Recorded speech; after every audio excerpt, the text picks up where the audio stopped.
Mercer's Kyle Lewis and Louisville's Corey Ray are widely regarded as two of the first 5 picks in the upcoming June amateur draft. Lewis and Ray come from similar backgrounds, yet are very distinctly different when it comes to their pro potential and the way they've put up their college numbers. We're going to go through a mechanics comparison of the two and see which one is suited for the fast track to the big leagues. First, you're seeing here with Ray. This is some clips from the USA team where the first time that he was batting leadoff. The comps for Ray are Curtis Granderson, and you can see why. Even though they have different styles where Granderson has an early stride, they both have very quiet approaches to the baseball. Ray, who has been seeing higher level pitching in the ACC and with USA Baseball, has a very quiet approach to the ball, has seen higher level pitching, and thus I think will cruise through the minor league system quicker on a fast track to the big leagues.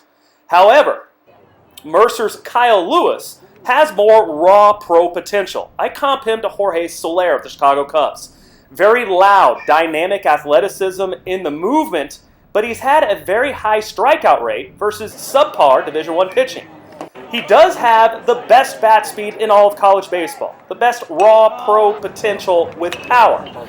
But when you start to see higher level pitching, it's going to take some toning down of this athleticism in order to get him consistently to barrel up baseballs. Some of the things you notice with Lewis here is the very high leg kick, his belt buckle getting uphill. His hips actually separate some before he comes back down, although he maintains pressure in his back shoe, which makes for a very explosive lower body action in the rotation.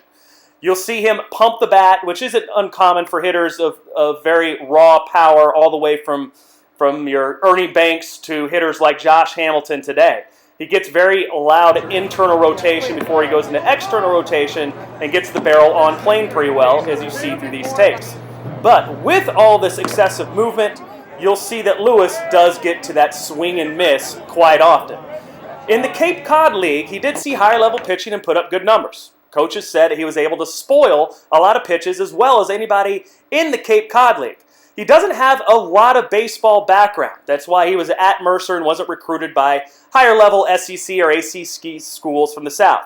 But he does pick up the game of baseball very fast. So if we can get him with instructors at the minor league level that can make some smaller, subtle changes to use his athleticism and dynamic raw power, you can see that adjustment to higher level pitching being made easier. Ray, a Chicago product, is a player I've seen since 13 years of age, and he's consistently gotten better over the years, even for the mechanics side.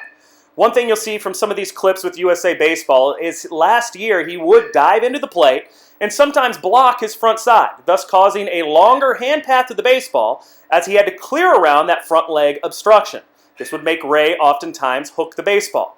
That's something that Coach McDonald at Louisville has cleaned up for Ray this year, and his power numbers to all fields have blossomed. Again, this is making him much more successful against pitchers that are trying to find that glaring hole and weakness in Ray's swing. This will translate better into pro baseball, where we're going to have pitchers that can command both sides of the plate with breaking pitches with regularity.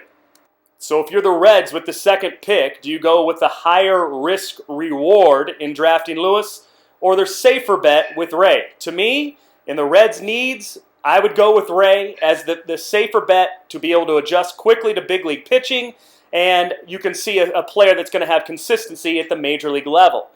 What Lewis reminds me of in his risk reward is somebody like Courtney Hawkins, a first-round draft pick for the White Sox. Somebody with immense pro raw power potential, but at the same time, you could also see a player here that could be a very high-rate swing and miss guy that has so many strikeouts that he's never able to make that big league jump with any consistency. So it'll be interesting to watch come June 9th as the drama unfolds with who the Reds will take.